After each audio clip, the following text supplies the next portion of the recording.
Why didn't the Jews accept Christ? The correct answer to the wrong question. Half of the answer is hidden in the correctly asked question.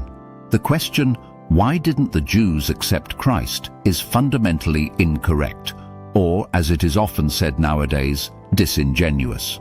The correct question should be, why did all Jews who converted to Christianity before the 4th century remain Jews, whereas after the 4th century and to this day, Jews who convert to Christianity assimilate within 2 or 3 generations? That is indeed the correct question, and it already sets the direction for a much deeper and more honest conversation.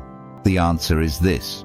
Prior to the 4th century, Jewish Christians were not forbidden to follow the Old Covenant, circumcision, kashrut, and other laws, which for them remained eternal and was never regarded as abolished. However, after the 4th century, when the Roman Empire adopted Christianity, the narrative changed. The Romans declared that the responsibility for the crucifixion of Christ did not lie with them, but with the Jews. Roman legal thought could not bear the contradiction of embracing the faith of the very one they had condemned and executed. This led to the rise of ecclesiastical anti-Semitism after the 4th century, when the Church became part of the governmental apparatus of the Roman Empire. Like Pontius Pilate, the Roman state washed its hands, placing the blame on the Jews not only for the crucifixion of Christ, but also for their supposed refusal to accept him. After the 4th century, Jewish Christians were forbidden to observe the Eternal Covenant, which from then on was deemed old even for them, no longer binding even for the Jews themselves. This ultimately led to the complete assimilation of Jewish Christians over time. Originally, as documented in the Acts of the Apostles, it was explicitly stated that for Jewish Christians both covenants, the new and the eternal, remained binding. The Old Covenant was considered binding only for Christians of Jewish origin, as this prevented their assimilation among other Christian nations, while at the same time ensuring that new Christians from the Gentiles did not become Jews. In the Acts of the Apostles, this is expressed as follows. Known to God from eternity are all his works. Therefore I judge that we should not trouble those from among the Gentiles who are turning to God. Acts 15:18-19. The key phrase here is, those from among the Gentiles who are turning to God. The phrase "should not trouble" referred specifically to the non-obligatory nature of observing Old Covenant laws for Christians from among the Gentiles, whereas for Jewish Christians, the covenant remained eternal.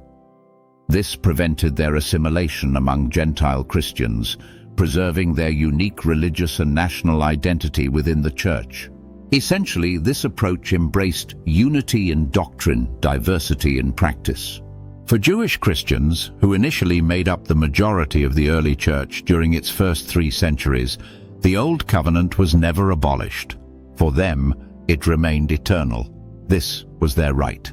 However, after the 4th century, when the majority of Christians came from Gentile backgrounds, both in the Roman Empire, Byzantium, and in Western Europe, Jews who converted to Christianity began to face the very same difficulties from which Gentile Christians had previously been exempt. Whereas formerly, newly converted Gentiles were not required to observe Old Covenant laws, now Jewish Christians, on the contrary, were forbidden to observe them. The Jews were presented with a stark choice, either to renounce their covenant with God, which existed before Christ, or to reject both Christ and the new covenant entirely. The possibility of being both a Jew, observing the eternal covenant, and a Christian, as was the case with the first apostles, no longer existed. This decision, dictated by the Roman state apparatus rather than by church dogma, since the decrees of the Apostolic Council cannot be revoked, led to the eventual assimilation of Jews who converted to Christianity. Thus, the only Jews who preserved their identity were those who remained outside the church, within the framework of Talmudic Judaism. These historical processes are the key to understanding the rift between Christianity and Judaism, and why the claim that the Jews did not accept Christ is, from the outset, a fundamentally incorrect question. In philosophy, there exists a specific category of questions for which the correct answer is the rejection of the question itself. If a question is fundamentally flawed or disingenuous, to answer it in the form in which it is posed is already a mistake.